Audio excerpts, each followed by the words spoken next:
If you've ever wondered how the Ice Age franchise managed to go from this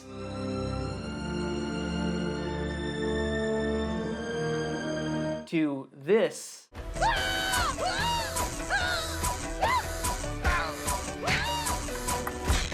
sit back and enjoy the ride, because that's exactly what we're exploring today. Mix a story with the laboratory, get a story laboratory. Welcome to the third and final part of this series, where we're taking a close look at the Ice Age movies to discover why the franchise has performed well at the box office, but has critically gone down the drain over the last 15 years. Now, if you haven't seen part 1 and 2, where we explore the first 3 Ice Age movies, you can click on the card on the top of this video right now, or you can find the links in the description to catch up. Today, we'll be focusing on the 4th and 5th Ice Age movies, but we'll also be stepping back and taking a look at kind of the big picture. Ice Age Continental Drift, the 4th movie in the lineup, was released in 2012, and here's a quick snapshot of the story. Manny and Ellie's daughter, Peaches, is now a teenager, and in the midst of Manny becoming very overprotective of his only child, he's separated from his family along with Diego, Sid, and Sid's granny when a powerful earthquake sends them out to sea. On their journey back home, Manny and friends are kidnapped by Captain Gut and his pirate crew, who attempt to make them join their ranks. After the group escapes, taking the female saber-toothed tiger Shira along with them, they eventually make their way back home, where Manny has a final confrontation with Captain Gut before finally reuniting with his family. First, I want to take a look at an issue that's been festering over the whole series and really grabbed my attention in this film, and that is an oversaturation of characters. Looking at a number of major characters that appear in each of the first 4 Ice Age movies, we can see a clear overload when it comes to the 13 we meet in Continental Drift. And that number doesn't even include Sid's family, all of Captain Gut's pirates, the teenage mammoths, the gerbils, the giant whale. You get the picture. Now, in part 2, we explored how a surplus of extra characters, especially when they all have similar opinions about the challenges they face, can lead to some of them becoming unnecessary. While that's definitely an issue in Continental Drift, the sheer number of new faces causes an even bigger issue, a fragmented narrative.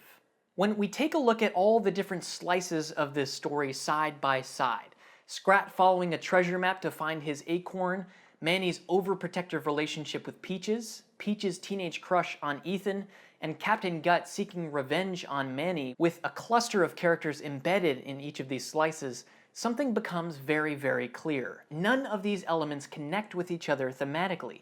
Or in other words, these pieces aren't working together to tell a cohesive story.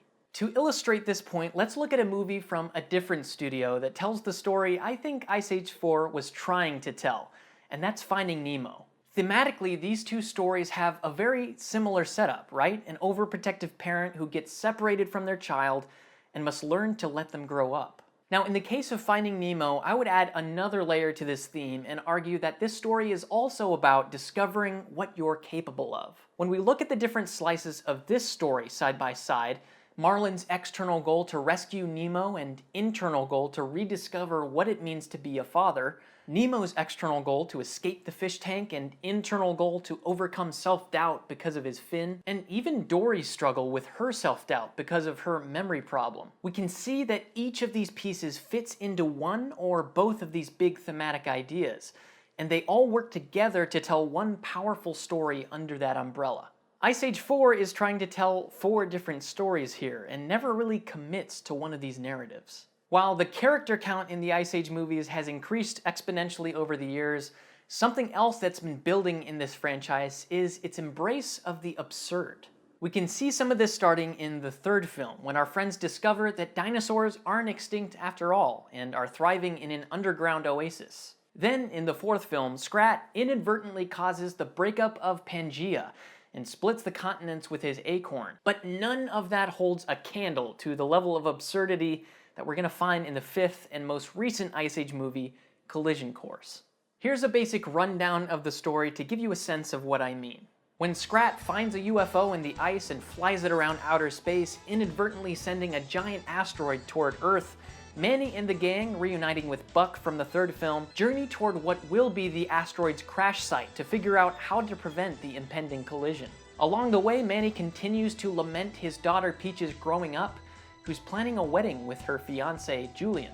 At the crash site, they discover a crystal fortress run by the Shangri-Lama, who eventually allows them to push his magnetic crystals into a volcano, which shoots them into the air, altering the asteroid's path and saving them all, after which Peaches and Julian get married. Now, don't get me wrong, stories that embrace the unbelievable can work. I mean, suspension of disbelief is a big part of how we interact with any work of fiction as an audience. But the more unbelievable a story world becomes, the more important it becomes to be clear about one thing above all else, and that's character. We must understand the compelling motivations and goals of our main characters if we have any chance of really connecting with the story. Look at almost any superhero movie, for example. These are characters with unbelievable abilities, but often these stories are very binary, pitting good against evil, with a simple goal for our protagonist. I must defeat my foe in order to save the world. We can easily understand and tap into these things, and so we are then able to accept some of the more unbelievable or absurd elements of the story. Unfortunately, in the case of Ice Age Collision Course, a lot of these basic issues of character motivation just don't make sense. For example, near the beginning of the story, Buck is the one that initially shares the prophecy of the asteroid with Manny and the gang, saying that every number of years an asteroid collides with Earth, purging the world of most of its animal life. Notably, he mentions that the previous asteroid wiped out the dinosaurs. After some discussion, the herd decides to make their way to the crash site with nothing more than a blind hope that they'll figure out a way to change the asteroid's path once they get there. At this point in the story, as we've mentioned in previous videos, it's important to ask a crucial question. What would happen if our hero refuses the call to adventure? If the answer is that everything goes back to normal, there's something wrong with the story. In the beginning of Star Wars Episode 4, for example, Luke may have preferred to stay home instead of going with Obi-Wan, but after he discovers that stormtroopers have destroyed his home, there's no normal to go back to, right? The conflict at hand that he has no control over pushes him to set out on his journey. Now, what Buck just told everyone is that the previous asteroid wiped out the dinosaurs. But what we know, and what these characters should know from going through their experience in the third movie, is that the dinosaurs are alive and well, living in the safety of their underground oasis. And not only that, Buck climbed out of this place only moments before speaking with them. Wouldn't our characters then assume that they could retreat underground and be safe even if the asteroid hit? In my opinion, this isn't just being nitpicky. There's a really obvious solution to the problem right in front of our characters' eyes, which kind of nullifies the journey they then decide to embark on. But it's not only our heroes who have a warped sense of motivation, our villains do too. After overhearing the herd's talk about steering the asteroid away from Earth, a trio of dino birds emerge from their underground world and convince each other that sabotaging the herd's mission and letting the asteroid hit is in their best interest, saying that they'll be able to fly above the chaos and survive on their own. So maybe they're just the kind of villains that want to watch the world burn, right? Agents of chaos? However, that's not really what they want at all. In fact, when we meet the birds a few scenes earlier, what are they doing? They're stealing a dinosaur's eggs for food. Buck is the one that intervenes and rescues the eggs, but with Buck leaving to help the herd, wouldn't that mean the birds are free to steal all the eggs they want underground? Again, just like our heroes, our villains here are abandoning what they want to pursue something that just doesn't really make sense. On top of all of this absurdity, the filmmakers make a point to have their characters call attention to it throughout the movie. We'll be high in the sky, cruising above it all.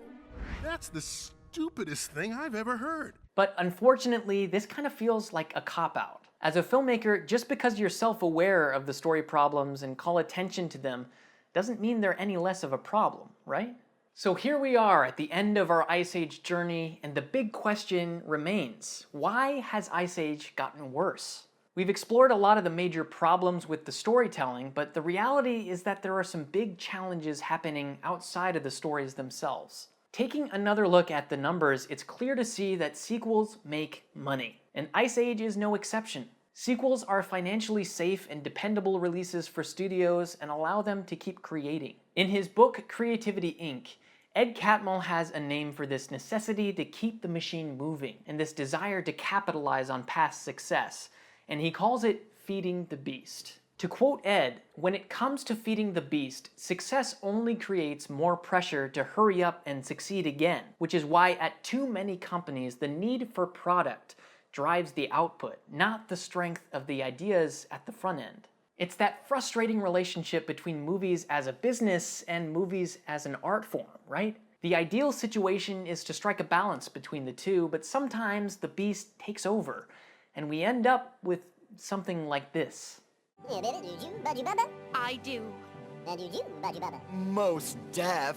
Hey, thanks for watching this video. Consider subscribing if you enjoyed yourself, and remember, story is king above all movie things.